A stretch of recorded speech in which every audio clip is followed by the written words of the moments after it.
Rekaman kamera pengawas memperlihatkan pencurian yang terjadi di salah satu rumah warga pada 4 Maret lalu di Jalan Swadaya, Kelurahan Srijaya, Kecamatan Alang-Alang Lebar, Palembang. Dari rekaman itu, Polsek Ilir Bar 1 Palembang menangkap tersangkanya, Pujiantoro, yang belakangan diketahui dari catatan polisi pernah dihukum dengan kasus yang sama. Tersangka ditangkap bersama tersangka lain yang merupakan teman tersangka sebagai penada. Hasil pengembangan polisi, diketahui aksi pencurian itu sudah dilakukan tersangka di 3 lokasi berbeda di Palembang, dengan sasaran rumah yang ditinggal penghuninya akibat kecanduan judi online. Tersangka datang ke TKP, kemudian memantau situasi. Apabila ada rumah-rumah kosong, baru tersangka masuk dengan cara melompat pagar, kemudian membobol jendela, ya, jadi membobol jendela. Kemudian tersangka masuk dan mengambil beberapa barang.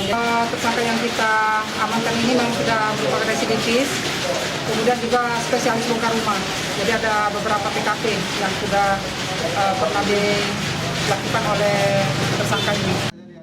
Tersangka kini kembali menjalani hukuman karena perbuatannya itu dengan ancaman hukuman di atas 5 tahun penjara. Rizky Oktora, Muklas Diferensial, Kompas TV, Palembang, Sumatera Selatan.